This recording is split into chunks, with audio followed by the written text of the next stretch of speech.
Ex-husband invited his barren ex-wife to his second wedding to mock her until her triplets walked down the aisle as his ring-bearers. The wedding march had stopped. The officiant had stopped speaking mid-sentence, and at the altar, Trevor Calloway stood in his $1,000 tuxedo, his face drained, of all color, staring at the children approaching him like they were ghosts come to life.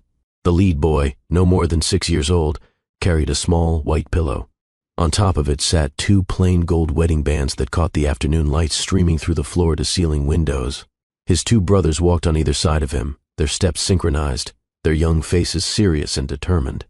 They reached the altar steps and stopped directly in front of Trevor.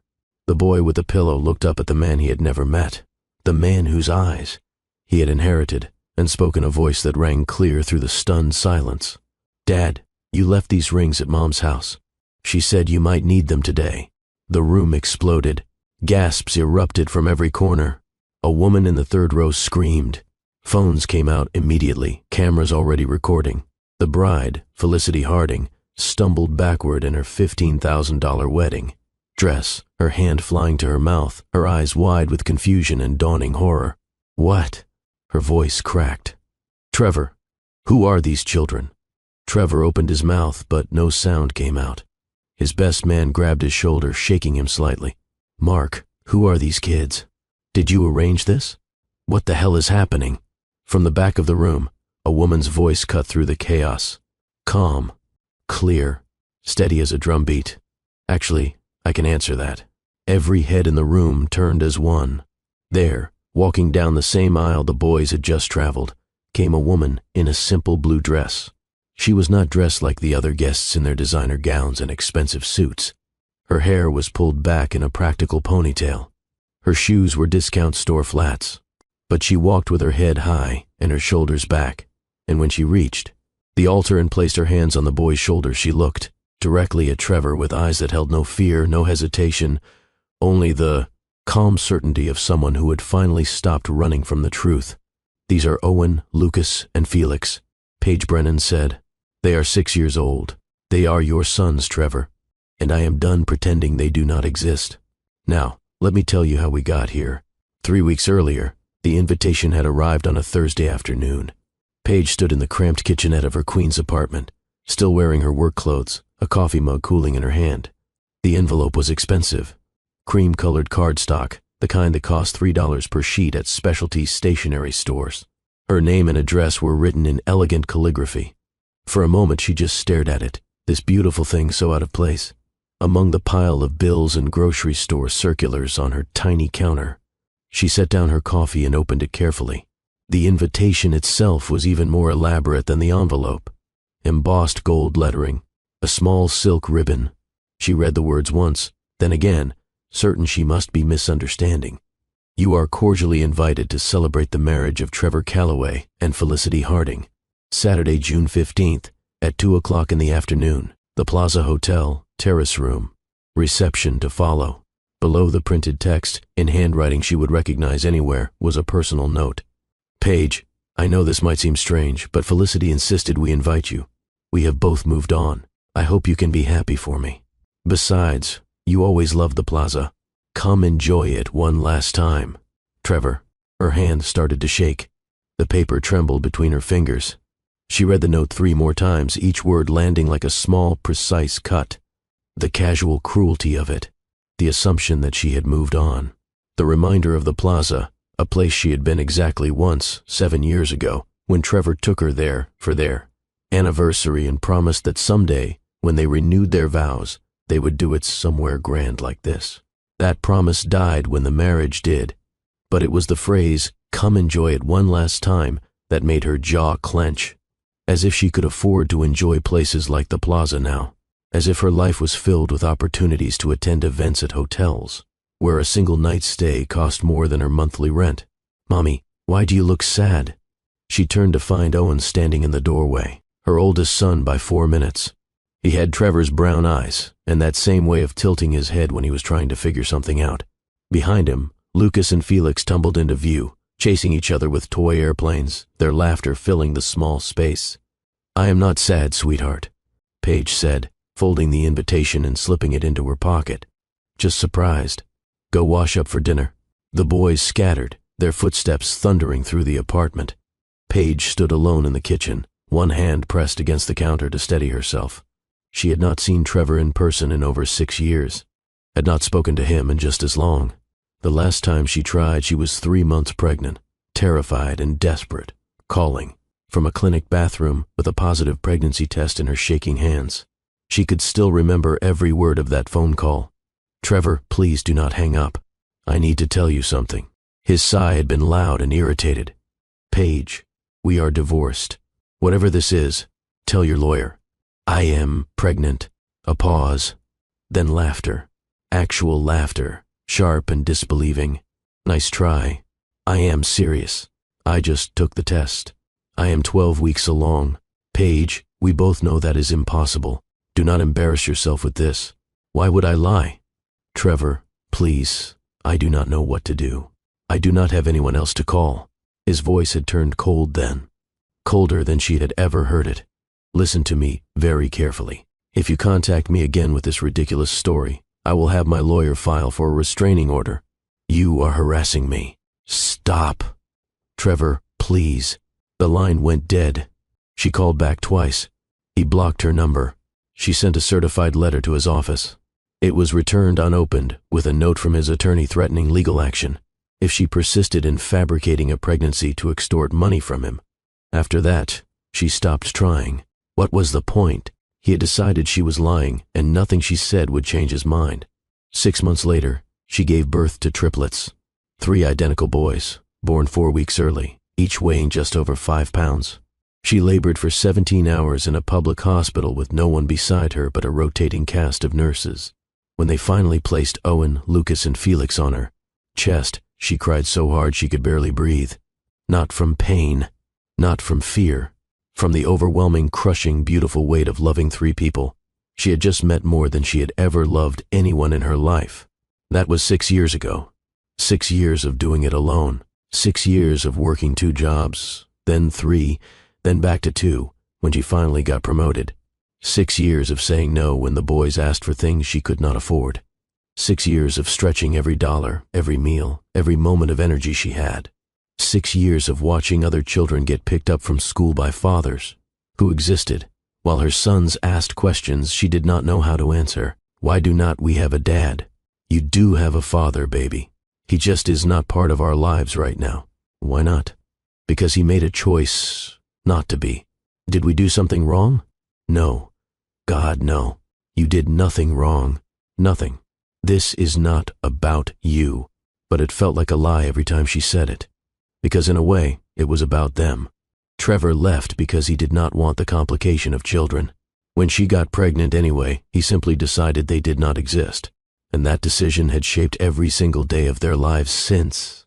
After the boys were asleep that night, Paige sat at her kitchen table with her laptop open. She had not looked at Trevor's social media in over a year. It hurt too much. But now, with the invitation still burning in her pocket, she could not stop herself. His Facebook page loaded. The first thing she saw was his profile picture.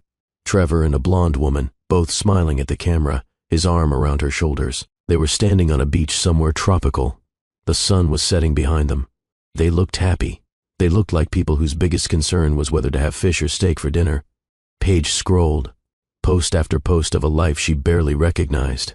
Expensive restaurants, weekend trips to Martha's Vineyard, a new Tesla, photos from a company retreat in Colorado, and woven through all of it, casual references to his difficult past, his heartbreak, his struggle with infertility that ended his first marriage. That last part made her hands curl into fists. She clicked on Felicity's profile. The woman was beautiful in that polished, professional way. Perfect makeup, perfect hair, perfect outfits. A pharmaceutical executive, according to her bio. Her posts were a mix of work achievements, travel photos, and loving tributes to Trevor. One post from 3 months ago showed Felicity's hand extended toward the camera, an enormous diamond ring glittering on her finger. The caption read, "He waited so long for the right woman to build a family with. I cannot wait to give him everything he has dreamed of." The comments were full of congratulations. Friends saying Trevor deserved this after everything he had been through. Family members saying they were so happy he finally found someone who could give him children. Someone even wrote, after all those years with a wife who could not get pregnant, he deserves this second chance at fatherhood. Paige closed the laptop before she threw it across the room. The lie had calcified into truth.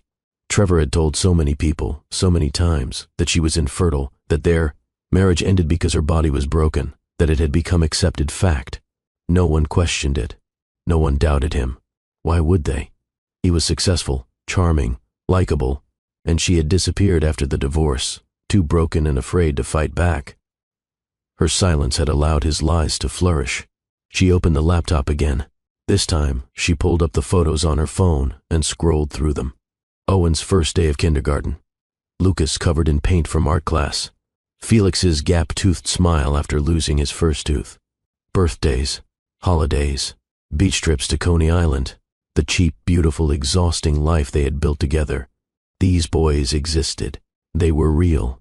They had Trevor's eyes, his smile, his stubborn chin. They were 6 years old, and they had never met their father. Not because Paige kept them from him, not because she was bitter or vengeful, but because Trevor had decided, before they were even born, that they were inconvenient, and so he erased them. Paige sat at that table for 2 hours, the apartment dark around her, the only light coming from her laptop screen. She thought about the invitation. She thought about Trevor standing at an altar in the Plaza Hotel, marrying a woman he had probably told the same lies he told everyone else. She thought about Felicity, who seemed kind in her photos, who had no idea she was, building a life with a man who already had 3 children he refused to acknowledge. And she thought about Owen, Lucas, and Felix, asleep in the next room, who deserved to exist in the world without shame, who deserved to have their father admit they were real. That was when Paige made her decision. She was going to that wedding, and she was bringing her sons. The next evening, Paige met her best friend Raina at a coffee shop in Brooklyn. The boys were at Raina's mother's house, probably eating too much ice cream and staying up past their bedtime. Paige slid the invitation across the table. Raina picked it up, read it, and her eyes went wide. "Are you kidding me?" She looked up at Paige. "He invited you to his wedding?" Apparently. Raina read the handwritten note. Her expression darkened. "This is sick, Paige. This is him rubbing your face in his new life. He wants you to see everything you supposedly could not give him. I know. So you are obviously not going." Paige took a sip of her coffee. "Actually, I am going, and I am bringing the boys." Raina set down the invitation like it had burned her. "Absolutely not. Paige, you cannot do that." "Why not?" "Because." Raina leaned forward, her voice urgent. "Because it will traumatize them. Because Trevor might have you arrested. Because you could humiliate yourself in front of hundreds of people, and it will not change anything." "It will change one thing," Paige said quietly. "People will know the truth." "At what cost?" "I have been protecting his lies for 6 years, Raina. 6 years of letting people think I am broken. 6 years of keeping my sons hidden because I was too scared to fight back. I am done. There are other ways to handle this. You could hire a lawyer. You could post on social media. You could confront him privately." I tried confronting him privately. He threatened me with a restraining order. Then take him to court. Sue for child support. Make it legal. And while that drags on for months, maybe years, he gets to keep living his perfect lie. He gets to marry Felicity and promise her children while pretending mine do not exist. Paige shook her head. "No. He told 200 people I was infertile. Those same 200 people deserve to know he lied." Raina sat back, studying her friend's face. "Paige, I have known you for 10 years. I have never seen you like this." "Like what?" "Angry." Paige smiled, but there was no humor in it. "I have been angry for 6 years. I just hid it under exhaustion. What if this backfires? What if people blame you? What if Trevor turns it around somehow? Then at least my sons will know I tried. They will know I stood up and said they mattered, that they were real, that they deserved to be acknowledged." Raina reached across the table and took Paige's hand. "Okay, if you are really doing this, tell me the plan." Paige pulled out her phone and showed Raina a photo she had taken that morning. It was a picture of 2 plain gold rings sitting on a white velvet pillow. The rings from her marriage to Trevor, the ones he had given back through his lawyer when he filed for divorce. "The boys are going to walk down the aisle during the ceremony," Paige said. "Owen will carry these rings on a pillow. When they reach Trevor, Owen will say, "Dad, you left these rings at Mom's house. She said you might need them today." Raina's eyes widened. Oh my God. It is simple, factual, impossible to deny. And everyone will see it happen. This is going to destroy his wedding. Good. He tried to destroy my life. Raina was quiet for a long moment. Finally, she nodded. Okay, what do you need from me? Help me find suits for the boys. And, maybe, Paige hesitated, maybe be there that day? In case I lose my nerve. Raina squeezed her hand. I will be there.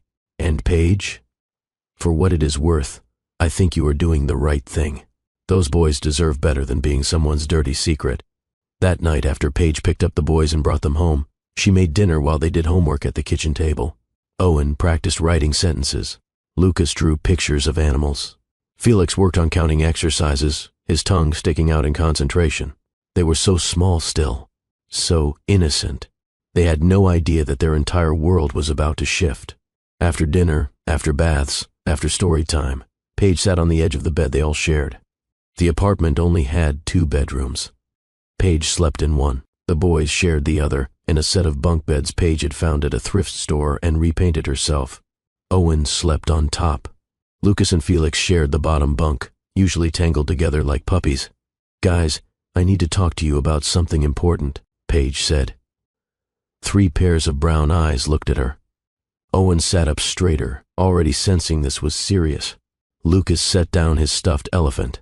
Felix scooted closer to his mother. You know how I have told you that your father made a choice not to be part of your lives? They nodded. Well, your father is getting married in 3 weeks. To a woman named Felicity. Christopher's face scrunched up in confusion. Is she going to be our mom? No, baby. I am your mom. She would be your stepmother if your father was part of your lives. But he is not. Why is he getting married if he does not want us? Lucas asked quietly. Because grown-ups make complicated choices that do not always make sense. Paige took a breath. Here is the thing. Your father invited me to his wedding. That is weird. Owen said. It is very weird, and I am thinking about going. But not alone. I want you 3 to come with me. The boys looked at each other in that silent way they had, communicating without words. Why? Owen asked. Because your father told a lot of people that I could not have babies, that our marriage ended because my body was broken. But that is not true. We are babies, Felix said. You were babies. Now you are big boys. And you are real. You exist. But a lot of people do not know about you because your father never told them. Why not? Lucas asked. Paige struggled to find the right words. Because he was scared. Or selfish. Or both. The reasons do not matter as much as what happened. He lied, and I let him lie because I did not know how to fight back. But I am tired of hiding you. You 3 are the best thing that ever happened to me, and I do not want to pretend anymore that you do not exist. So we are going to the wedding to show people we are real? Owen asked. Exactly. What do we have to do? Paige explained the plan. The boys would wear fancy suits. They would wait outside until the ceremony started. Then, at a specific moment, they would walk down the aisle together. Owen would carry a small pillow with rings on it. When they reached the front, Owen would say one sentence to Trevor. That was it. What sentence? Owen asked. Dad, you left these rings at Mom's house. She said you might need them today. Owen repeated it slowly. Dad, you left these rings at Mom's house. She said you might need them today. Perfect. But the rings are not from his house, Felix pointed out. They are from your drawer. I know, baby. But the sentence makes people understand that these are wedding rings from when your father was married to me. It makes them ask questions. Will Daddy be happy to see us? Lucas asked. The question broke Paige's heart. She wanted to lie. Wanted to say yes, of course, he will be thrilled. But she had promised herself she would always tell her sons the truth. No, sweetheart, I do not think he will be happy. I think he will be very surprised and probably upset. There might be yelling. There might be people getting angry. But none of that is your fault. You are not doing anything wrong. You are just telling the truth. Will you want to be our dad after? Felix asked. I do not know. Paige admitted. Maybe, maybe not.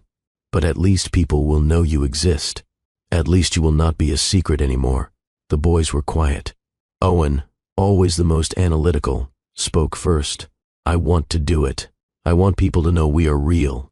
Lucas nodded. Me too. Felix looked uncertain. What if we get scared? Then we hold hands, Paige said. And you remember that I will be right there. I will walk down the aisle behind you. If anything happens, if you want to leave, we leave. You are safe, I promise. Okay, Felix said. I will do it. Paige hugged all three of them tightly. You are the bravest boys in the world. Over the next week, Paige and Raina took the boys to a formal wear shop in Manhattan. The store was small but well stocked, with suits in every size imaginable. A kind woman in her 50s greeted them. What is the occasion? She asked, smiling at the triplets. A wedding, Paige said. How lovely. Let me see what we have for these handsome young men. She brought out several options. The boys tried on different suits, giggling at how fancy they looked. Eventually they settled on matching navy suits with crisp white shirts and burgundy ties. The woman helped adjust the sizing, marking spots for alterations. You boys are going to be the most handsome guests at this wedding, she said. Owen looked at his reflection in the mirror. We are not guests. We are ring bearers. Well then, you will be the most handsome ring bearers anyone has ever seen. When the woman calculated the total, Paige felt her stomach drop. Even with alterations, the 3 suits cost $400. She had been saving for an emergency fund, slowly building it up over months. This would wipe it out entirely. Raina must have seen her face because she stepped forward. I have got this. No, Paige said immediately. Raina, you have already done so much. This is important. Let me help. I cannot ask you to. You are not asking. I am offering. Paige felt tears prick her eyes. She nodded, not trusting herself to speak. Raina paid for the suits. They would be ready in 1 week. On the way home, the boys chattered excitedly about their fancy clothes. Paige held their hands and tried not to think about how much money she was spending on this plan. The suits, a dress for herself, subway fare into Manhattan. It was all money she did not really have. But every time doubt crept in, she thought about Owen asking why other kids had dads who picked them up from school. She thought about Lucas getting quiet whenever family came up in conversation. She thought about Felix building elaborate fantasies about a father who would someday appear and take them to baseball games. They deserved better than fantasies. They deserved a truth. Paige also did something she had been putting off for years. She hired a lawyer. Patricia Yoon's office was in Cambridge, in a small building that also housed a dentist and an accountant. The waiting room had worn furniture and children's toys scattered in one corner. Paige sat with her folder of documents, her leg bouncing nervously. Miss Brennan? A woman appeared in the doorway, mid-40s, with kind eyes and graying hair pulled back in a bun. I am Patricia Yoon. Come on back. The office was small, but organized. Law books lined the shelves. A framed degree from Boston University hung on the wall. Patricia sat behind her desk and gestured for Paige to sit across from her. Tell me what is going on. Paige explained everything. The marriage, the divorce, the pregnancy, Trevor's refusal to believe her, the 6 years of silence, the invitation to the wedding, her plan to attend with the boys. Patricia listened without interrupting. When Paige finished, the lawyer sat back in her chair. Miss Brennan, do you have documentation of any of this? Paige opened her folder. Birth certificates listing Trevor as the father, hospital records from the delivery, genetic testing she had done when the boys were 2, just in case she ever needed proof, phone records showing her attempts to call Trevor, copies of the certified letters she sent that were returned unopened, screenshots of the threatening emails from Trevor's lawyer. Patricia reviewed each document carefully. When she looked up, her expression was angry. This is unconscionable. You are entitled to child support. 6 years of back payments plus ongoing support. We are talking about a significant amount of money. How much? Patricia did some quick calculations. Conservatively, $200,000 in back support, plus $1,500 per child per month going forward. Paige felt lightheaded. That much? He abandoned 3 children, Patricia said flatly. He does not get to walk away without consequences. He threatened me. If I try to pursue this legally, he has lawyers. He has money. I have nothing. You have evidence. You have documentation. You have the truth. Patricia leaned forward. Here is what I recommend. Go to the wedding. Do what you are planning to do. Make it public. Make it impossible for him to deny. Then, the next day, you call me. We file everything. Child support, back payments, custody arrangements, all of it. Once it is public, he cannot threaten you anymore. The leverage shifts to you. What if he still fights it? Let him. We have genetic testing. We have birth certificates. We have a paper trail of him refusing to acknowledge his own children. No judge will side with him. Paige felt something unfamiliar bloom in her chest. Hope, how much do you charge? Patricia named a rate that made Paige wince. Then the lawyer smiled. But I will take your case pro bono. This is exactly the kind of situation that makes me furious. Men who abandon their children and face no consequences. Let me help you change that. Paige could not hold back her tears anymore. Thank you. God, thank you. Just promise me one thing. Patricia said. After this wedding, after it all becomes public, do not back down. Trevor will try to make deals. He will try to intimidate you. Do not let him. You have spent 6 years protecting his lies. It is time he faced the truth.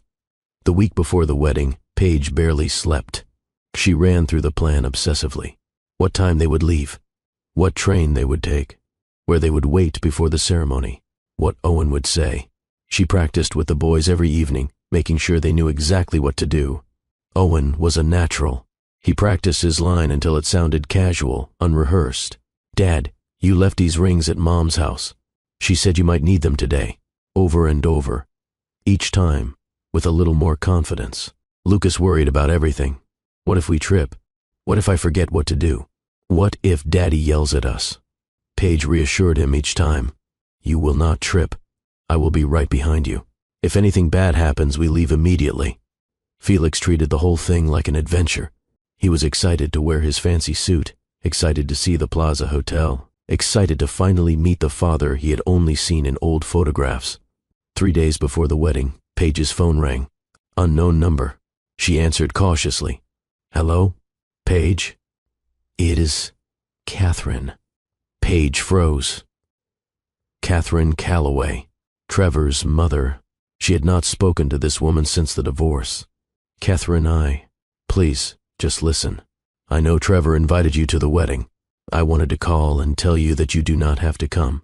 I know it must be painful. I know things ended badly between you two. Paige closed her eyes. Catherine had always been kind to her. Warm, welcoming. After the divorce, Paige assumed Catherine believed Trevor's version of events. Apparently, she was right. I know he told you I was infertile, Paige said quietly. A pause. He did. Catherine's voice was gentle. I am so sorry, Paige. I know how much you wanted children. I was not infertile, Catherine. What?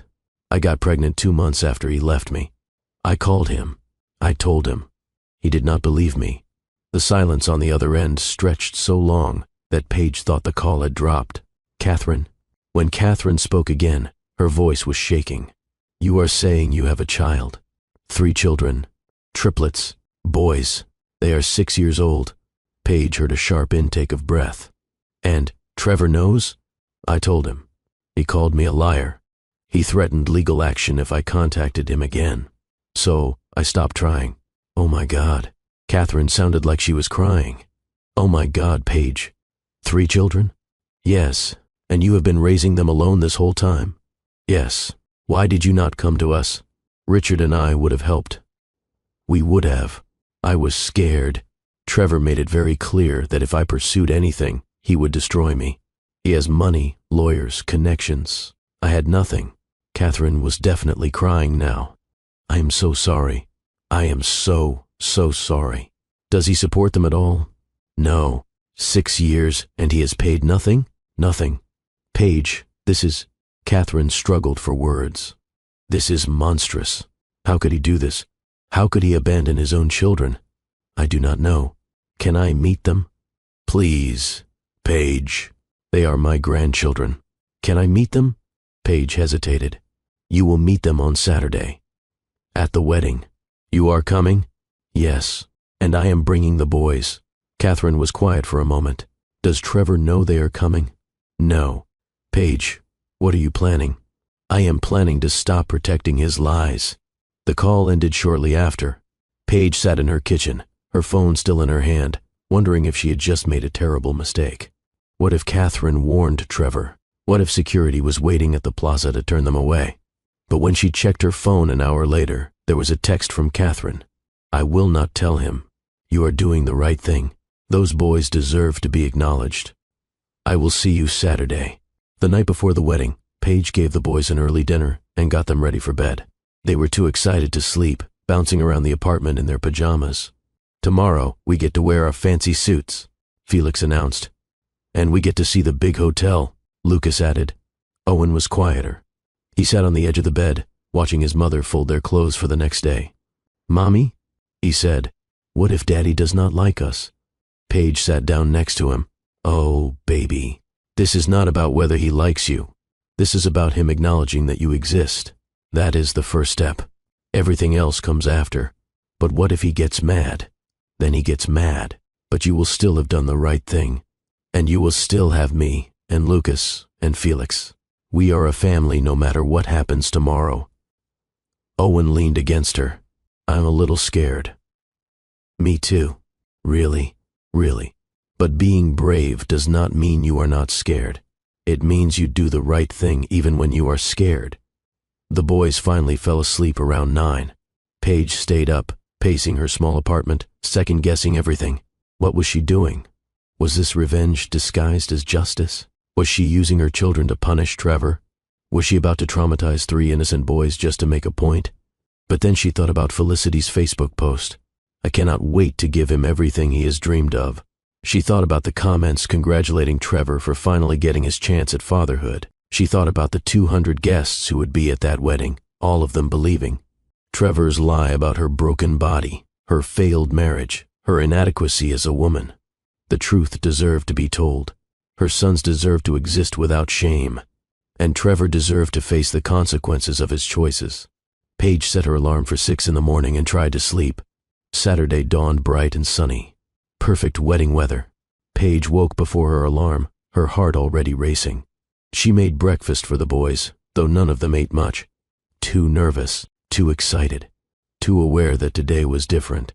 She helped them into their suits, buttoning shirts, adjusting ties, smoothing down hair. They looked so handsome it made her chest ache.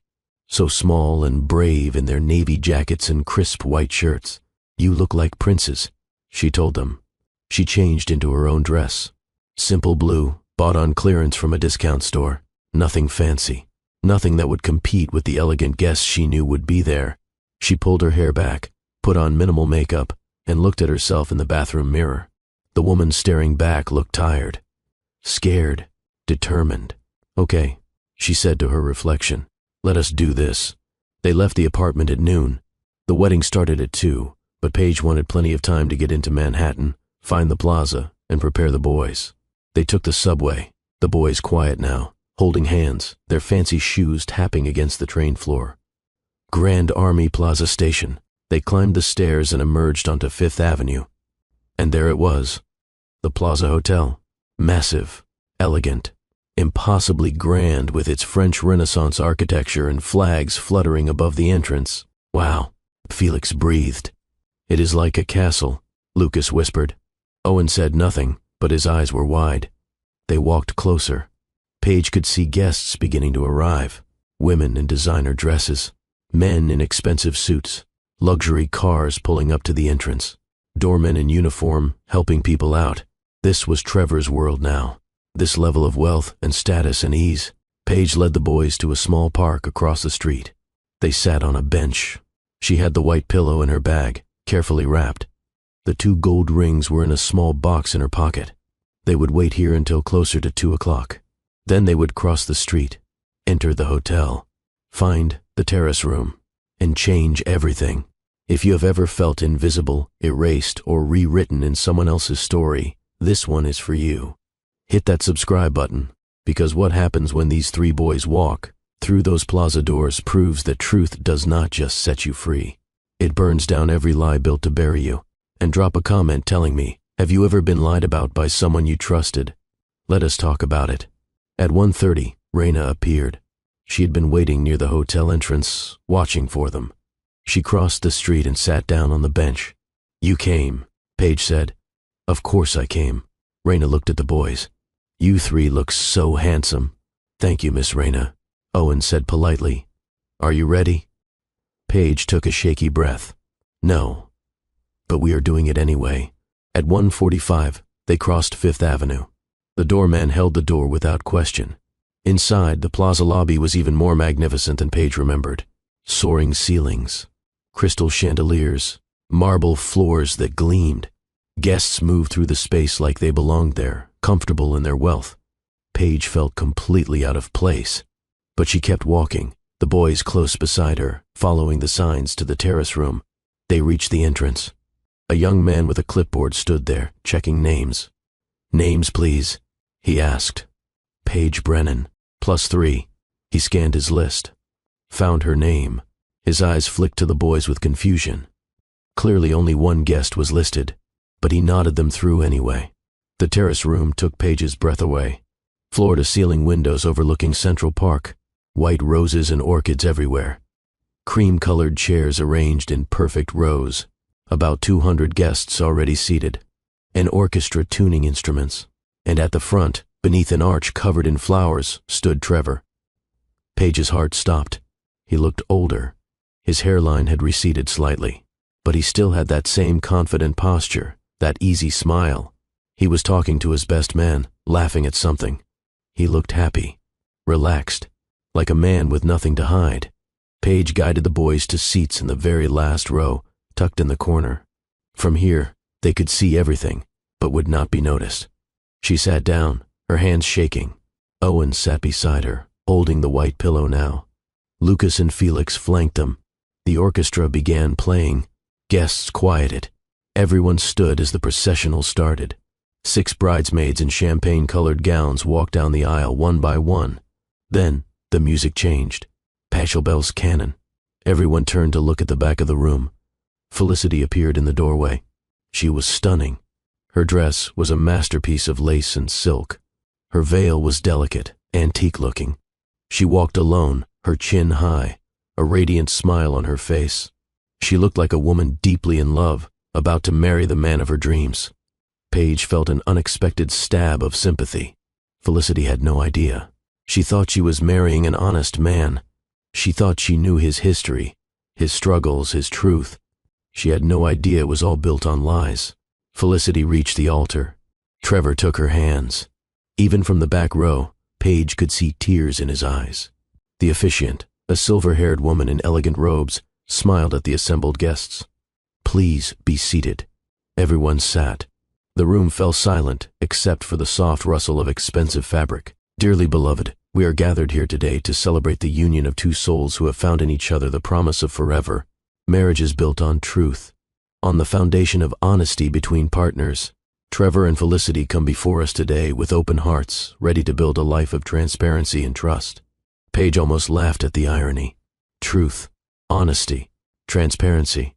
Trevor knew nothing about those things. The officiant continued. Marriage is not just about happy moments. It is also about being truthful with each other. It is about facing difficult truths together.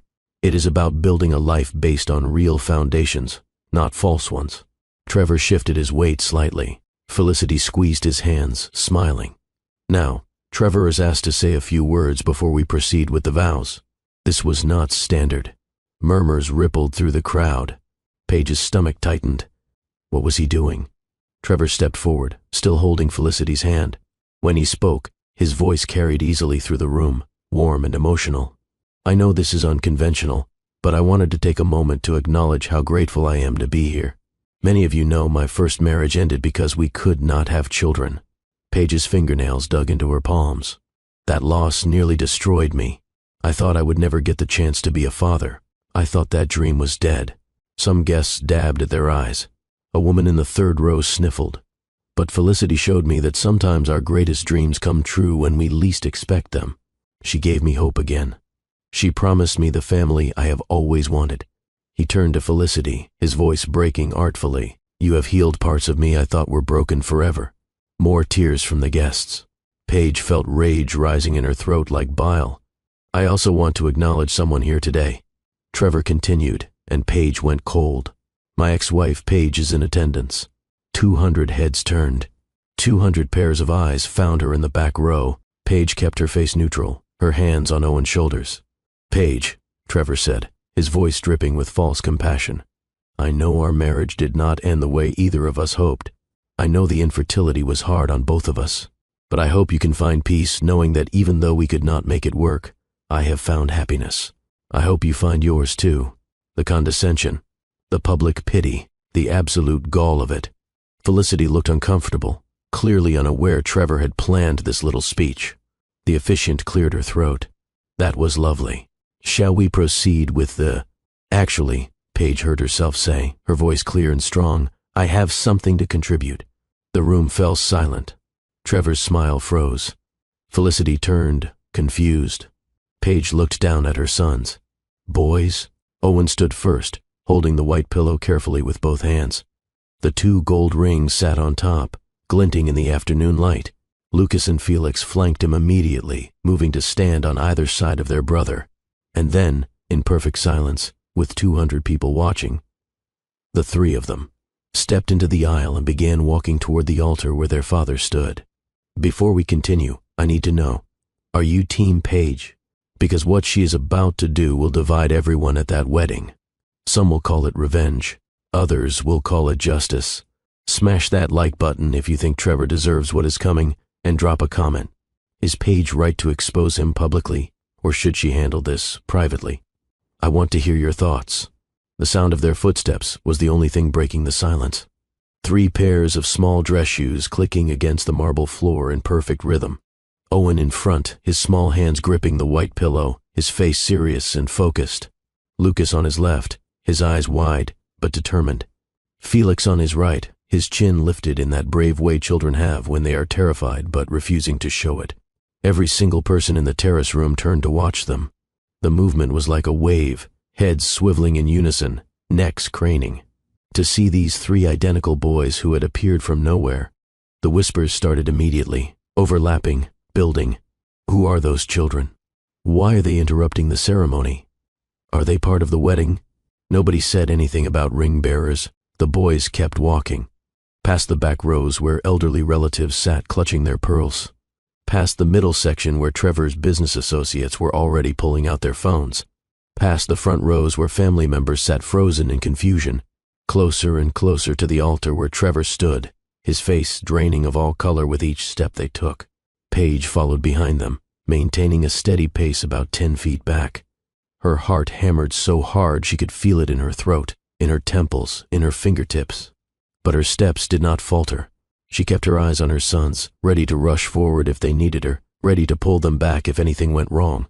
Felicity had stepped backward, one hand pressed to her chest, staring at the approaching children with total bewilderment. Her bridesmaids clustered behind her, equally confused.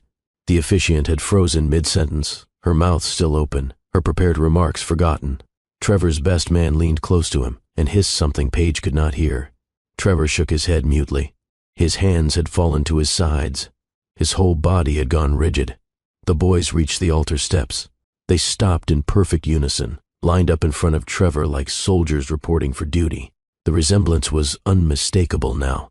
Anyone looking could see it. The same dark brown eyes, the same shape of the face, the same stubborn set of the jaw. These were not random children. These were Trevor's children. Owen looked up at the father he had never met, the man whose photo Paige kept in a drawer, whose name the boys had asked about 1,000 times, whose absence had shaped every day of their lives. For a moment, Owen just stared, taking him in. Then he spoke. His voice was clear and strong, loud enough for every person in that massive room to hear.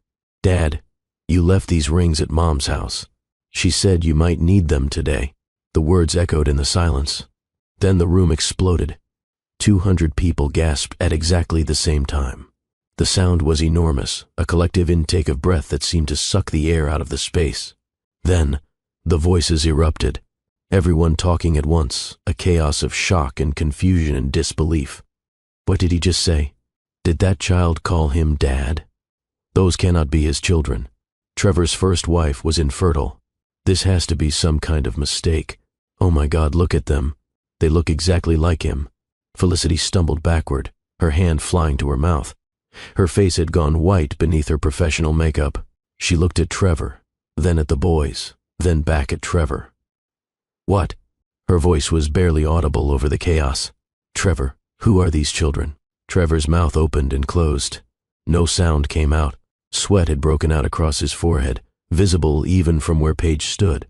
His hands were shaking. His best man grabbed his shoulder, shaking him slightly. "Mark, say something. Who are these kids? Did you know about—" Trevor's voice cracked. "I did not. She never—" "I thought—" Felicity's voice rose, cutting through his stammering. "Trevor, answer me. Who are these children?" The guests were standing now, pushing forward, trying to see better. Phones were out everywhere. At least 30 people were recording. The flashes from cameras lit up the room like lightning. That was when Paige reached the altar. She placed her hands on Owen's shoulders, then pulled Lucas and Felix close to her. The four of them stood together, facing Trevor and Felicity and 200 shocked guests. Paige spoke calmly, her voice steady despite the adrenaline flooding her system. "Felicity, I am sorry you are learning this way. These are Owen, Lucas, and Felix. They are 6 years old. They are Trevor's sons. That is impossible." Someone shouted from the crowd. A man in an expensive suit, one of Trevor's business partners. Trevor's first wife was infertile. Everyone knows that. Paige turned to look at him. "No, I was not. I was never infertile. That is what Trevor told people, but it was a lie." The room erupted again. Louder this time. Guests talking over each other, voices rising in pitch and volume. "This is insane. She is clearly lying for attention. Look at those boys. They are identical to him. Why would she bring children to a wedding? This is a setup. It has to be." Felicity's hands were shaking so badly her bouquet was trembling, white roses quivering. She looked at Trevor with an expression that was breaking in real time, love and trust crumbling into confusion and horror. "Trevor," her voice was barely a whisper. "Tell me this is not true. Tell me she is lying." Trevor ran a hand through his hair, his careful composure completely shattered. "Felicity, I swear I did not know. She told me she was pregnant years ago, but I thought she was lying. I thought it was impossible. I had no idea." "So you did know?" Felicity's voice was getting stronger, anger replacing shock. "She told you she was pregnant and you called her a liar? She was trying to manipulate me. We were already divorced. She wanted money. I wanted you to acknowledge your children." Paige interrupted, her voice cutting through his excuses like a knife. "I called you when I was 12 weeks pregnant. You laughed at me. You told me I was embarrassing myself. You had your lawyer send me threatening letters telling me to stop harassing you with fabricated claims. That is not—" Trevor started. "I have the phone records," Paige said. "I have the certified letters you returned unopened. I have the emails from your attorney threatening me with a restraining order if I contacted you again. I have all of it." A woman in the front row stood up abruptly. She was older, maybe late 60s, with perfectly styled silver hair and an expression of absolute horror. Paige recognized her immediately. Catherine Calloway. Trevor's mother. Catherine pushed past the other guests and walked straight to where the boys stood. She knelt down in front of them, her expensive dress pooling on the floor. She studied their faces, her eyes moving from Owen to Lucas to Felix and back again. "Oh my God." Catherine's voice shook. "You have your father's eyes, and your grandfather's chin." She looked up at Trevor, and the betrayal on her face was devastating. "You have sons? I have grandsons? And you never told me? Mom, I did not know they were real." Trevor's voice was desperate now. "I swear, I thought she was lying." "Lying about what? Being pregnant?" Catherine stood up, her voice rising. "You thought a woman you were married to for 7 years was lying about carrying your children? We were already divorced. She was upset. She was trying to get back at me. By having 3 babies?" Catherine's laugh was bitter. "By raising triplets alone for 6 years as revenge? Does that make any sense to you, Trevor?" A man joined Catherine now. Richard Calloway, Trevor's father. Tall, distinguished, with the same brown eyes as Trevor and the boys. He looked at the triplets with an expression of wonder and grief. "Triplets," Richard said quietly. "Good Lord, Trevor, you have triplets." The officiant finally found her voice. "I think," she cleared her throat, "I think perhaps we should pause this ceremony." "You think?" Felicity's voice was sharp, almost hysterical. She turned on Trevor, and all the hurt was pouring out now. You stood there and told all these people I was giving you your dream of fatherhood. You looked me in the eyes and told me about your heartbreak over not having children. How many times did I comfort you? How many nights did you cry about your failed marriage and your infertile wife and your broken dreams? Felicity, please. You have children. Her voice broke on the word. You have always had them. 3 beautiful boys, and you just pretended they did not exist. I did not know. Yes, you did, Catherine said coldly. Maybe not at first, but Paige told you. She tried to tell you, and you chose not to believe her because it was easier, because acknowledging them would have complicated your new life. Trevor looked around the room wildly, searching for support, for someone who might believe him. But his groomsmen were stepping away. His business partners were staring at him with disgust. His family was looking at him like they did not recognize him. The guests who had been defending him moments earlier were silent now, because the evidence was standing right there in front of them. 3 identical 6-year-old boys with Trevor's face, holding a pillow with wedding rings, calling him Dad. Felicity pulled off her engagement ring. The enormous diamond caught the light as she held it up. For a moment, she just looked at it. Then she threw it as hard as she could at Trevor's chest. It bounced off his tuxedo and clattered to the floor. You are a liar, she screamed. You are a coward and a liar, and I never want to see you again. She turned and ran. Not walked, ran. Her wedding dress trailing behind her, her veil coming loose. Her bridesmaids rushed after her, their champagne-colored dresses streaming behind them like a current. The side door slammed shut behind them with a sound that echoed through the silent room. For a long moment, nobody moved. Then a woman stepped forward from the 3rd row. Patricia Walsh, Felicity's mother. She looked at Trevor with pure contempt. You are a disgusting human being, she said quietly. You abandoned 3 innocent children. You lied to my daughter. You lied to everyone here. Stay away from Felicity. If you try to contact her, I will make sure everyone in Boston knows exactly what kind of man you really are. She walked out. Felicity's father followed without a word, just a single devastating look of disappointment at Trevor before he disappeared through the doors. Then the exodus began. Trevor's business partners started standing. One by one, they gathered their things and headed for the exits. A man in his 50s stopped at the altar, looking at Trevor with cold anger. This is very bad for the company, Mark, Thomas Green said. We will need to have a serious conversation on Monday about your future with the firm. He left. More followed. Friends, colleagues, people who had come to celebrate what they thought was a new beginning for a good man who had suffered. Now they could not get out fast enough. Robert Chen, Trevor's best man and business partner, stood beside Trevor looking stunned. He stared at the 3 boys, then at Trevor. Why did you lie about this? Robert asked quietly. Why did you tell everyone Sarah could not have children when you had 3 sons? Trevor tried to answer, but Robert held up his hand. I do not want to hear it. Robert's voice was flat. I cannot be friends with someone who abandons their own children. We are done, Mark. Our friendship is over. Our business partnership is over. I will have my lawyer contact you about dissolving our agreement. He walked away without looking back. More guests followed. Some stopped to speak to Paige, offering quiet apologies or words of support. Others left quickly, uncomfortable, not wanting to be associated with the scandal. Within 10 minutes, the room had emptied by more than half.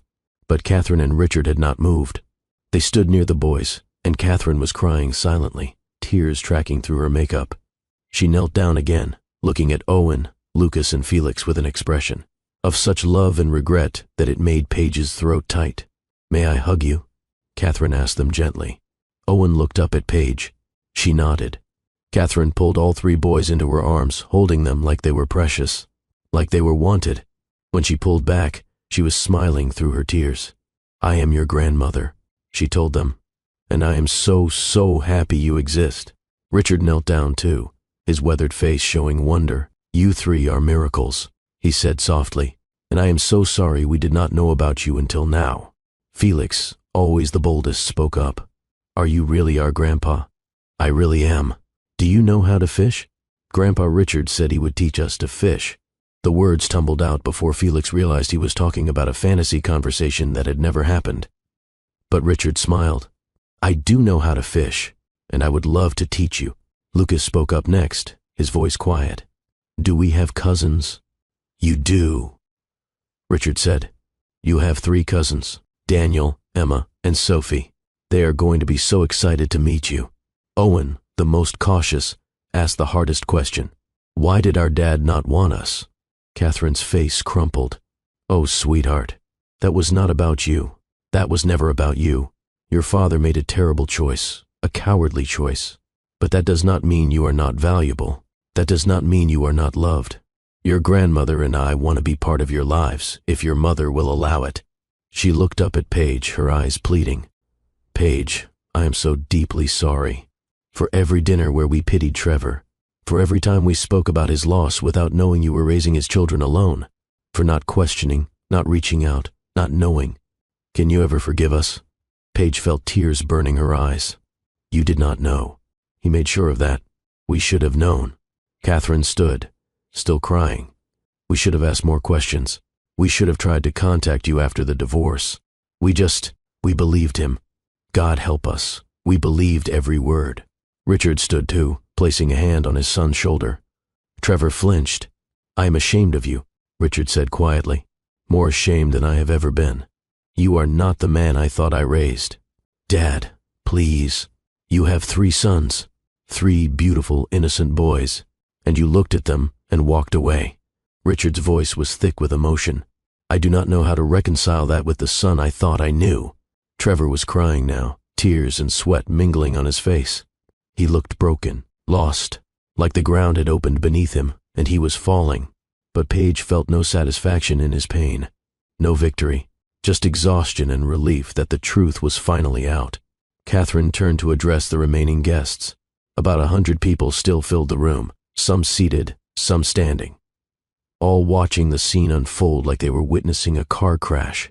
I do not know all of you. Catherine's voice rang out clear and commanding. But many of you are my friends and family. You have heard my son's version of his first marriage for years. We all believed him. We all offered him sympathy. She paused. We were all fooled. She turned to Paige. I am so deeply sorry for the years you spent alone, for raising these boys without help, for being erased from Trevor's story. If you will allow it, I would like to be part of their lives now. Better late than never. They are your grandchildren, Paige said quietly. Of course you can be part of their lives. Catherine hugged her then, a fierce embrace that smelled like expensive perfume and felt like absolution. When she pulled back, Felicity was standing in the doorway. She had taken off her veil. Her makeup was ruined from crying, but she had composed herself, pulled together some core of strength. She walked back into the room, her wedding dress rustling, and addressed the remaining guests. I want everyone to know something. Felicity's voice was steady despite the tears still wet on her cheeks. I did not know about this, any of this. I was lied to as completely as all of you. She looked at Paige. I am sorry for what he did to you. I am sorry you had to come here and expose this just to be believed. I am sorry your wedding was destroyed, Paige said sincerely. It was not a real wedding anyway. It was built on lies. Felicity took a breath. But I want to do something, if you will allow it. What? Felicity walked to where the wedding coordinator stood frozen in shock by the side wall. After a brief whispered conversation, she returned to Paige. This reception is paid for. The plaza, the food, the cake, the music, all of it. I am not staying, but these people. She gestured to the remaining guests. They came here expecting a celebration, and I think they should get one. She knelt down to Owen, Lucas, and Felix. Boys, today is a special day. Not because of a wedding, but because you got to meet your grandmother and grandfather. Because your mom is the bravest person here. Would you like to stay and have cake and dance with your family? Felix's eyes went wide. There is cake? Despite everything, several people laughed. The tension broke slightly. Yes, there is cake. Felicity smiled through her tears. Lots of cake. She stood and faced Trevor one last time. Do not contact me. Do not try to explain. I will have my lawyer send papers for all the deposits and expenses I want returned. She paused. And Trevor? I hope someday you realize what you lost. Not me. Them. She walked down the aisle alone, her head high, her wedding dress trailing behind her. The door closed quietly behind her. Catherine took charge immediately. "Well," she said briskly, wiping her eyes, "my daughter-in-law is right. We have food and music and 3 beautiful children who deserve celebrating. Trevor, you need to leave." "Mom, now. Trevor looked around the room one more time, at his parents' disgusted faces, at his former friends turning away, at his business partners already planning how to cut ties with him, at Paige standing protective over the sons he had denied. His shoulders sagged. Without another word, he walked toward the side exit. Every step was visible defeat.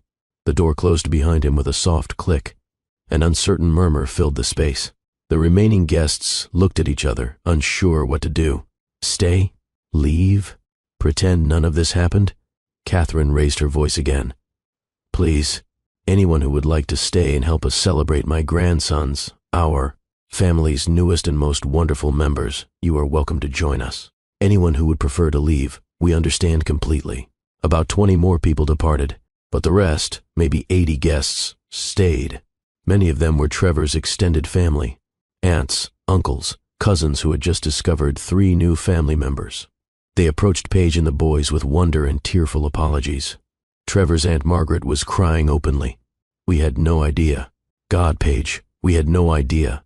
His cousin Daniel knelt down and shook each boy's hand solemnly. "I am your cousin. I have 2 kids about your age. They are going to love meeting you. We are going to be so excited to share this story. So if you are loving it so far, hit that share button and send this to someone who needs to hear about truth and courage. And comment below, what would you do in Paige's position? Would you have gone to that wedding or handled it differently? I want to know what you think." The wedding coordinator, a professional woman in her 40s who had probably seen everything, pivoted beautifully. She spoke quietly with the catering staff, the DJ, the various vendors. Within 15 minutes, the formal wedding reception had been transformed into something else entirely. An impromptu family celebration. The seating chart was abandoned. People sat wherever they wanted. Children who had come for the wedding gravitated toward Owen, Lucas, and Felix, curious about these new cousins who had appeared so dramatically. The caterers brought out food, elegant appetizers, tiny sandwiches, fruits and cheeses, things the boys had never tasted before. Felix tried caviar and immediately made a face that had nearby adults laughing. Lucas carefully constructed a perfect tiny sandwich, concentrating seriously. Owen tried everything once, methodical and brave. Catherine and Richard stayed close to the boys, introducing them to relatives with gentleness and patience. "This is your great-aunt Susan. She lives in Vermont and makes the best maple syrup. This is your second cousin twice removed, Marcus. He is a firefighter. This is your Uncle James, your dad's brother. He has been traveling in Europe, but he is moving back to Boston next month." Each introduction came with apologies, with expressions of joy at meeting them, with promises to make up for lost time. Paige stood slightly apart, watching. Her heart was still racing. Her hands were still shaking. But something in her chest had loosened. A weight she had been carrying for 6 years had lifted. Raina appeared at her elbow, having watched everything from the back of the room. "You did it," Raina said quietly. "I did it. How do you feel?" Paige thought about it. Terrified, relieved, exhausted. "Free." Raina hugged her. "I am so proud of you." A photographer approached. Not the wedding photographer who had packed up and left with Felicity, but a woman in her 30s with kind eyes and a professional camera. "Hi, I am Lisa Kim. I was hired to photograph the wedding. Obviously that is not happening anymore, but if you would like, I would love to take some photos of your sons with their grandparents. No charge. This is..." She gestured around the transformed reception. "This is something special. I would like to document it for you." Paige nodded, too emotional to speak. Lisa spent the next hour photographing the boys with Catherine and Richard, with their newly met cousins, with the extended family they had never known existed. She captured Felix's frosting-covered smile when they brought out the wedding cake. She caught Lucas carefully sharing his plate with a little girl who became his instant friend. She photographed Owen's serious concentration as he listened to his grandfather talk about fishing. As the afternoon wore into evening, the DJ started playing music. Children-friendly songs at first, The kids danced in the center of the room, the boys laughing and spinning with cousins they had met 2 hours ago. Paige sat at a table with Catherine and Richard. The three of them watched the children play. "I need to ask you something difficult," Richard said. Paige braced herself. "Okay, those 6 years raising them alone, how did you manage financially?" Paige's laugh was hollow. "Barely. I worked 2 jobs for most of it. Sometimes 3. We lived in a shelter for 5 months when I lost my waitressing position. It was very hard." Richard's jaw tightened. "Trevor will pay child support. Back support for every month he should have been helping. I will personally insure it. I hired a lawyer. We are filing on Monday." "Good." Richard paused. "But beyond legal obligations, Paige, those boys are my grandsons. Catherine and I would like to help. We would like to be in their lives, if you will allow it. They deserve to know their grandparents, and we deserve to know them." Catherine added, "We have missed 6 years. We cannot get that back, but we would like to be there for everything going forward. Birthdays, holidays, school events, everything. I would like that too," Paige said. Catherine pulled out her phone. "Can I get your number? I would like to text you later this week. Maybe we could arrange a dinner. Something small, just us and the boys, so we can start getting to know each other properly." Paige gave her the number. They exchanged a few more words, promises to stay in touch, agreements to talk soon. Then Catherine and Richard excused themselves to mingle with other family members, making sure everyone knew how to contact Paige, ensuring the boys would have connections beyond just their grandparents. As the sun began to set, casting golden light through the floor-to-ceiling windows, Paige found herself alone for a moment. She stood by the windows, looking out at Central Park, processing everything that had happened. Her phone buzzed. Unknown number. She answered cautiously. "Hello? Ms. Brennan? This is Patricia Yoon." "Hi, Patricia. I have been watching the news." The lawyer's voice was excited. "Someone posted video of what happened at the wedding. It is everywhere. Paige, you are trending on Twitter. Oh God, this is good. This is very good for your case. Trevor cannot deny anything now. I have already received a call from his attorney. They want to negotiate a settlement immediately." "What kind of settlement?" "Full back child support. Ongoing monthly payments. They want to avoid court. They want to make this go away as quietly as possible now. What do you recommend?" "I recommend we negotiate hard. You have all the leverage now. He will pay what we ask." Paige closed her eyes. "Okay, do whatever you think is best. Call me Monday morning. We will go over everything. But Paige, congratulations. You won." After she hung up, Paige just stood there for a moment. Won. Had she won? It did not feel like winning. It felt like finally being able to breathe after holding her breath for 6 years.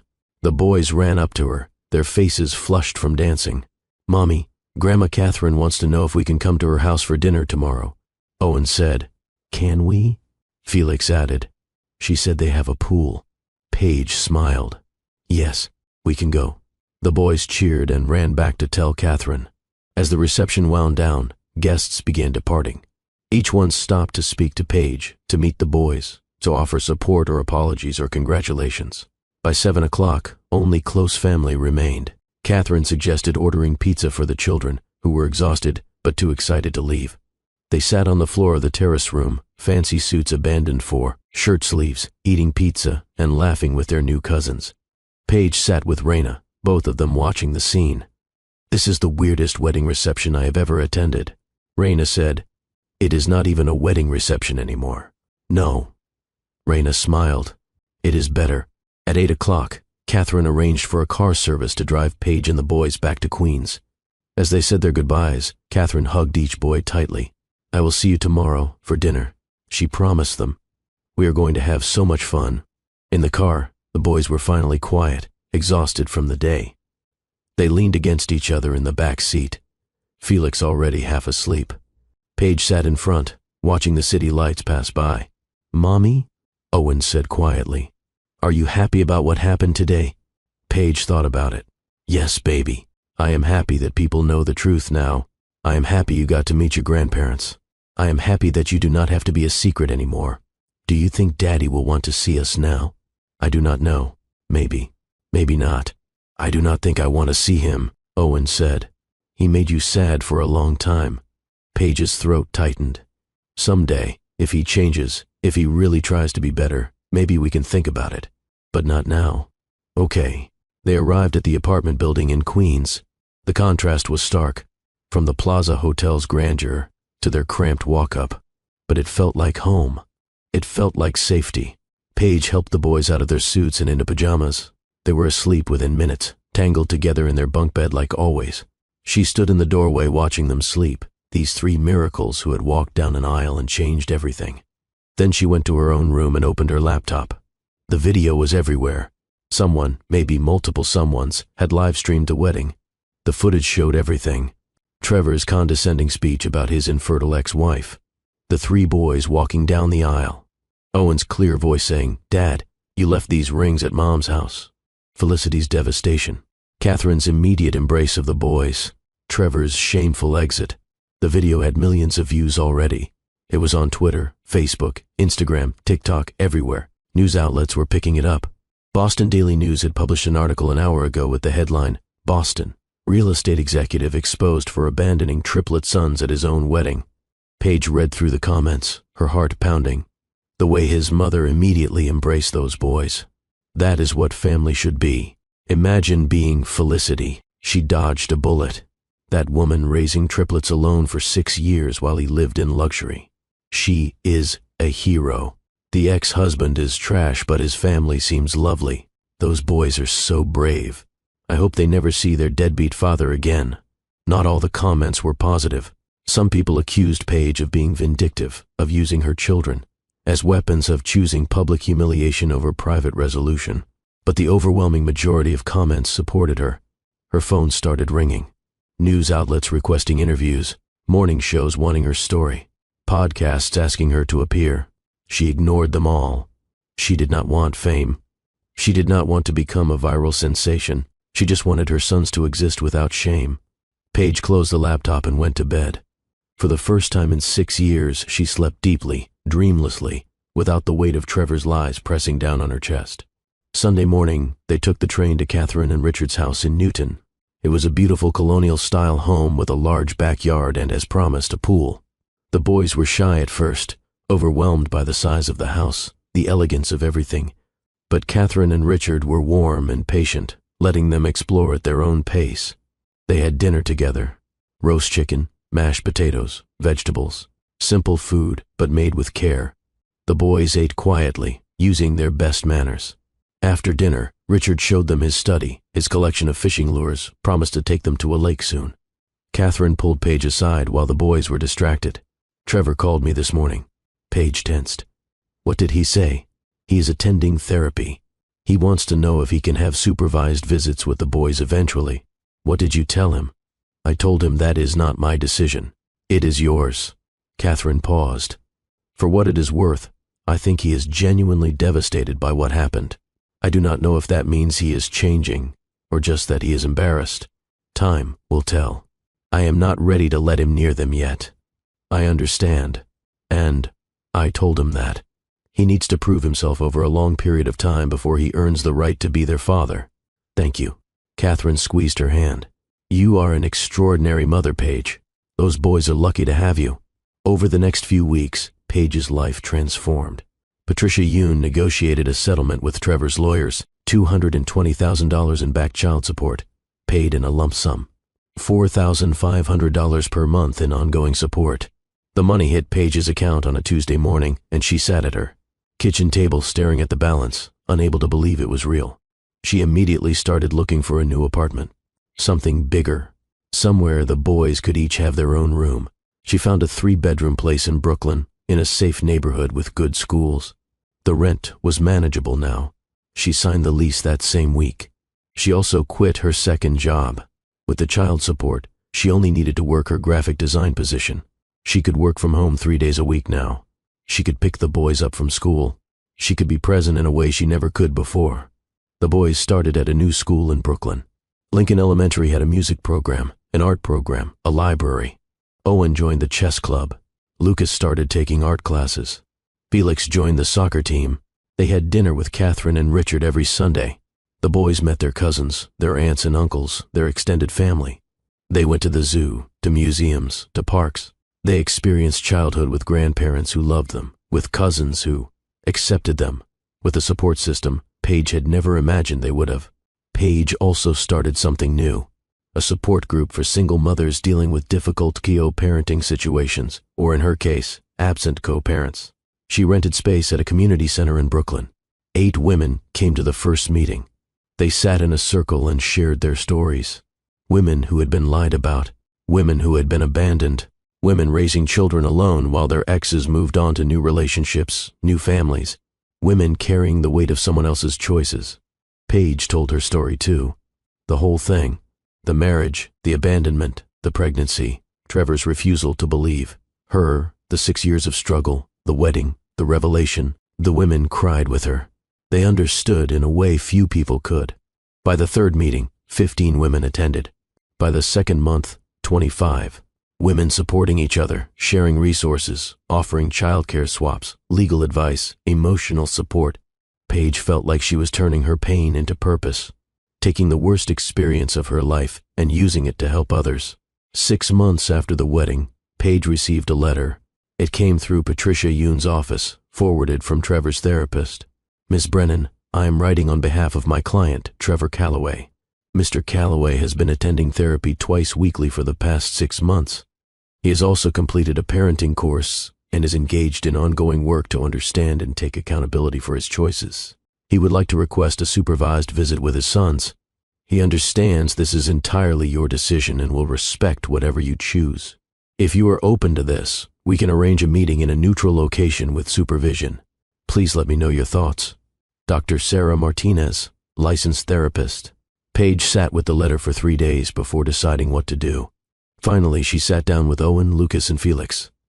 They were at the dining table in their new apartment, homework spread out in front of them. Guys, I need to talk to you about something. They looked up, immediately attentive. Your father has been going to therapy. He's trying to work on himself, trying to understand why he made the choices he made.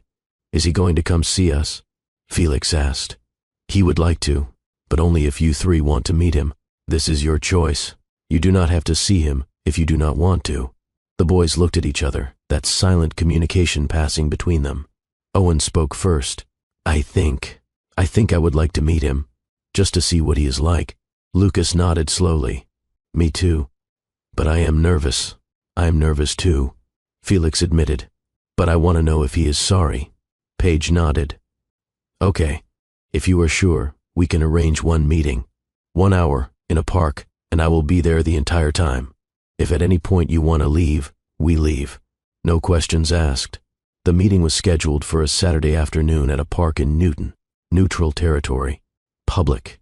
Safe. Paige arrived early with the boys. They wore casual clothes, jeans and t-shirts. They held hands as they walked to the designated meeting spot, a bench near a playground. Trevor was already there. He stood when he saw them approaching. He looked different, thinner, older. His hair was graying at the temples. He wore jeans and a simple sweater, nothing like the expensive suits Paige remembered. Hi, Trevor said. His voice was tentative, uncertain. Hi, Paige replied. The boys stood close to their mother, uncertain. Trevor knelt down so he was at their eye level. Owen, Lucas, Felix, I am your father. My name is Trevor. I know I have not been there for you. I know I hurt you and your mom. I am so sorry. Why did you leave us? Owen asked directly.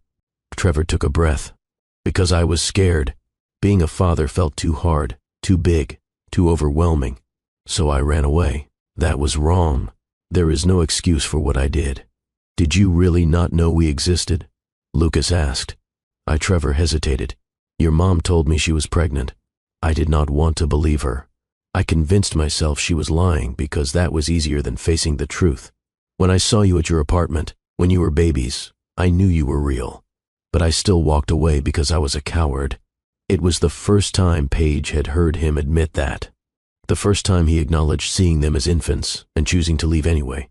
Are you going to leave again? Felix asked. I do not know, Trevor said honestly. I hope not. I am trying to be better. I'm trying to understand why I made such terrible choices. But I understand if you do not trust me.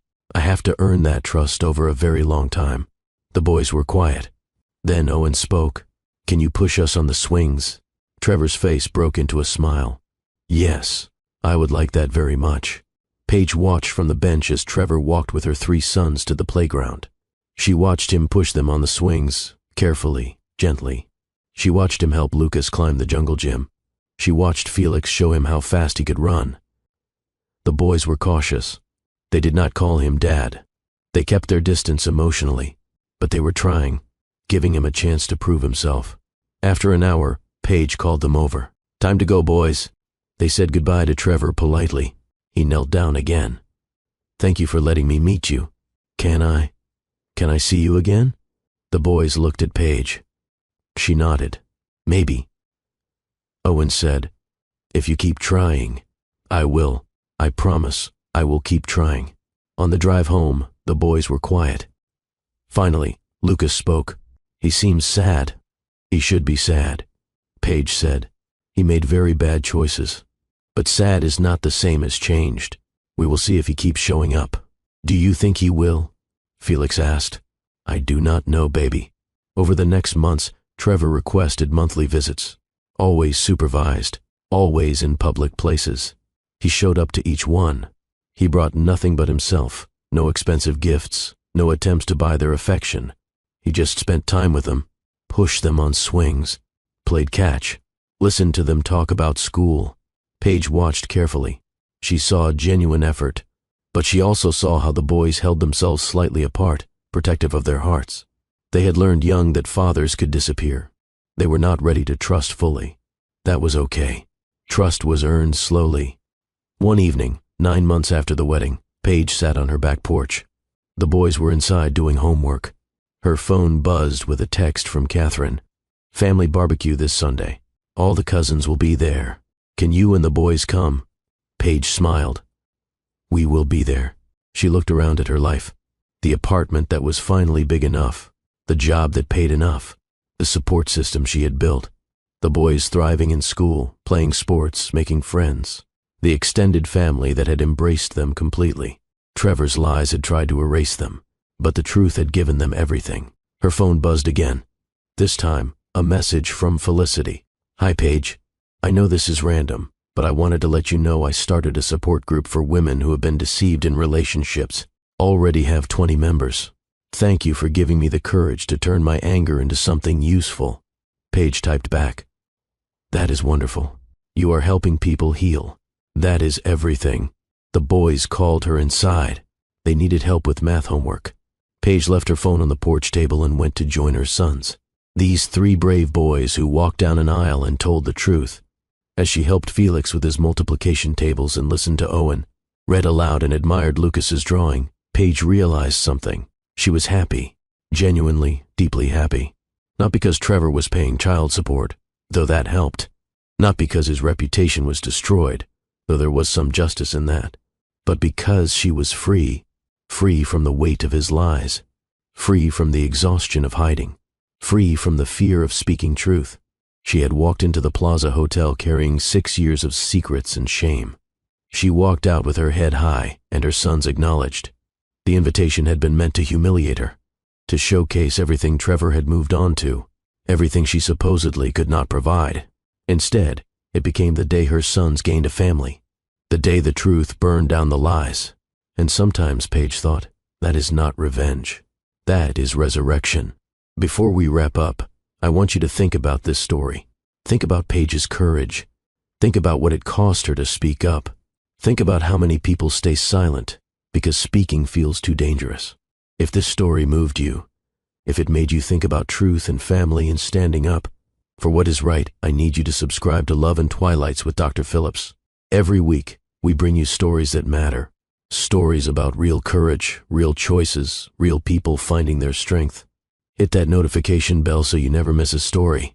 Share this video with someone who needs to hear it, someone who is being erased, someone protecting a liar, someone who needs permission to speak their truth. And comment below your biggest takeaway from Paige's story. What did this teach you about courage, about family, about truth? I want to hear from you. Now, let me tell you what Paige's story teaches us about life. First, about truth versus comfort. Paige chose truth over comfort every single day for 6 years. She could have stayed silent. She could have let Trevor's lies stand unchallenged. She could have protected herself by keeping her sons hidden. But she chose truth. And yes, it was terrifying. Yes, it was risky. Yes, it could have backfired spectacularly. But the truth had power that lies never could. The truth gave her sons their identity. The truth gave them family. The truth set all of them free. So many of us choose comfort over truth. We stay quiet about the harm done to us because speaking feels too hard. We protect people who hurt us because confrontation feels too scary. We live with lies because dismantling them feels too overwhelming. But Paige's story shows us that truth, even when it is hard, even when it is costly, is worth it. Because you cannot build a real life on false foundations. Eventually, the lies will collapse. Better to face the truth on your terms than to wait for it to explode on someone else's. Second, about courage in motherhood. Paige was not perfect. She struggled. She worked multiple jobs and still could barely make rent. She lived in a shelter. She said no when her kids asked for things. She was exhausted and scared most of the time. But she showed up. Every single day, she showed up for her sons. She protected them. She provided for them. She taught them their worth even when the world said they should not exist. And when the moment came to stand up publicly, to risk everything, she did it. Not for revenge, not for money, but because her children deserve to live without shame. That is real courage, not the absence of fear, not perfect strength, but showing up anyway, fighting anyway, choosing your children over your own safety. That is what heroic mothers do. They carry weights no one else sees. They make sacrifices no one acknowledges. They fight battles in silence. And when the moment comes, they stand up and say enough. My children matter. My children are real. My children deserve better. Third, about accountability. Trevor spent 6 years living a comfortable lie. He rewrote history. He painted himself as the victim. He built a new life, a new relationship, a new future, all on the foundation of denying his sons existed. And he faced no consequences, until Paige made sure he did. Some people will say what Paige did was cruel, that she should have handled it privately, that she used her children as weapons. But here is the truth. Trevor had 6 years to do the right thing privately, 6 years to acknowledge his children, 6 years to provide for them. He chose not to. He chose lies. And when you choose lies, when you harm people and face no consequences, you keep doing it. Accountability matters, not punishment. Accountability. Trevor needed to face the truth of what he did. His family needed to know. His fiancée needed to know. The people who pitied him needed to know. Because without accountability, there is no change. There is just the same harm, repeated, to new victims. Paige did not destroy Trevor's life. Trevor's choices did. She just made sure those choices finally caught up with him. Fourth, about chosen family. When the truth came out, Trevor's parents could have defended him. They could have blamed Paige. They could have demanded DNA tests and lawyers and fought every step. Instead, they chose the boys. Immediately, without hesitation, Catherine knelt down and embraced her grandsons within minutes of learning they existed. Richard apologized for not knowing. They opened their home, their hearts, their lives. That is chosen family. Family that shows up not because they have to, but because they want to. Family that chooses you even when it is complicated, even when it is messy, even when it means standing against someone they love. Owen, Lucas, and Felix lost a father who denied them, but they gained grandparents who chose them. They gained cousins, aunts, uncles, an entire extended family who welcomed them. Sometimes the family we are born into fails us, but sometimes, if we are very lucky, we find family that chooses us. And that choice, that intentional love, can heal wounds we thought were permanent. Fifth, about grace in unexpected places. Felicity could have blamed Paige. She could have screamed at her for ruining the wedding. She could have made Paige the villain in her story. Instead, she saw the truth. She recognized that she and Paige were both victims of Trevor's lies. And in her worst moment, her wedding day destroyed, her heart broken, she showed grace. She transformed the reception into a celebration for the boys. She wished them well. She walked away with her dignity intact. That is strength. Real strength. Not pretending you are not hurt. Not hiding your pain, but choosing grace anyway. Choosing kindness, even when you have every right to be cruel. Felicity did not know those boys.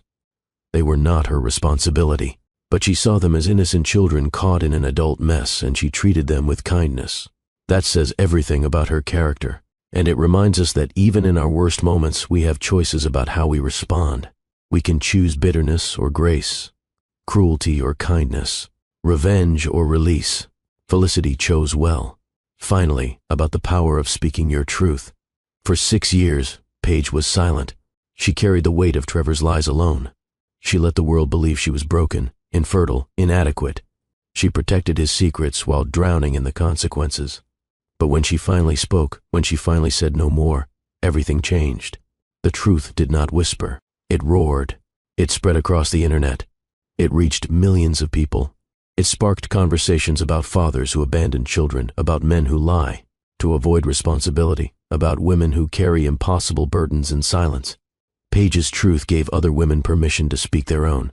Women who had been lied about. Women raising children alone. Women protecting the reputations of men who hurt them. One woman speaking her truth created ripples that touched thousands. Your truth matters. Your story matters. The thing you were too afraid to say, the secret you were carrying, the lie you were protecting, it matters. And I know speaking feels impossible. I know the risks are real. I know you might lose people, face consequences, be called bitter or vindictive or crazy. But I also know that silence has a cost too. Silence costs your peace, your freedom, your ability to live authentically. Silence costs your children the chance to exist without shame. Silence protects the people who hurt you and leaves you carrying their weight. Maybe you cannot speak your truth as loudly as Paige did. Maybe your moment will be quieter, smaller, more private. That is okay. Truth does not have to be public to be powerful, but speak it to a friend, to a therapist, to a lawyer, to yourself in the mirror. Say the thing out loud. Name the harm. Stop protecting the lie, because you deserve to live in truth. You deserve to be seen. You deserve to exist without shame. Paige Brennan walked into the Plaza Hotel as a woman the world had forgotten. She walked out as a mother who changed the narrative. She showed her sons that truth matters more than comfort, that courage is doing the right thing even when you are terrified, that they are valuable, worthy, real, no matter who tries to erase them. And months later, sitting on her back porch in her Brooklyn apartment, watching her sons play in the small backyard, she understood something profound. Trevor's lies tried to bury her, but truth does not stay buried. It rises. It breaks through. It burns down everything built to contain it. The invitation was supposed to be his victory lap, his moment of triumph. Look at everything I have. Look at how I have moved on. Look at what you could not give me. But it became the stage for his reckoning, the moment his carefully constructed lies collapsed. The day his sons walked down the aisle and said, "We exist. We are real. You cannot erase us anymore." Some people will call that revenge, but Paige knows better. Revenge is hurting someone to make yourself feel better. Justice is making sure harm has consequences. Truth is refusing to carry someone else's lies anymore. What happened at the Plaza Hotel was not revenge. It was truth, spoken by 3 6-year-old boys in navy suits who deserved to live without shame, carried by a mother who decided enough was enough, witnessed by 200 people who finally saw through the carefully constructed facade. And that truth changed everything. It gave Owen, Lucas, and Felix their family. It gave Paige her freedom. It gave other women permission to stop protecting the men who hurt them. It reminded everyone watching that lies, no matter how carefully told, cannot stand against the simple power of truth spoken with courage. If you take nothing else from this story, take this. Your truth is your power. The thing that happened to you, the harm you carry, the lie you are protecting, it does not have to stay buried. You can speak. You can stand up. You can say no more. And yes, it will be hard. Yes, there will be consequences. Yes, people might turn against you. But there will also be freedom, peace, the ability to finally breathe without the weight of someone else's lies crushing your chest. Paige did not know how her story would end when she walked into that wedding. She did not know if her sons would be traumatized, if she would be arrested, if Trevor would find a way to destroy her anyway. She just knew she was done carrying his lies, done pretending her children did not exist, done protecting him while drowning in the consequences of his choices. And that decision, that moment of courage, changed her life, changed her sons' lives, changed the trajectory of their entire family. Truth has that power. Not the truth that is convenient, not the truth that is comfortable, the hard truth, the costly truth, the truth that burns everything down so something real can finally grow. That is the truth worth speaking. That is the truth that sets you free. Thank you for staying with Paige's story from that cream-colored invitation all the way to this new beginning. If this story moved you, if it made you think about truth and courage and family, I need you to do 3 things. First, subscribe to Love and Twilights with Dr. Phillips. Every week, we bring you stories that matter. Stories about real people facing impossible choices and finding their strength. Second, share this video. There is someone in your life who needs to hear Paige's story. Someone who is being erased. Someone protecting a liar. Someone who needs permission to speak their truth. Send this to them. It might change their life. Third, comment below. Tell me, what is the bravest thing you have ever done? When did you choose truth over comfort? When did you stand up when it would have been easier to stay silent? I want to hear your stories. Until next time, remember this. Your truth is your power. Your voice matters. And you deserve to exist in the world without shame, without apology, without hiding. This is Dr. Phillips, reminding you that love and twilight both come, but the dawn always follows. I will see you in the next story.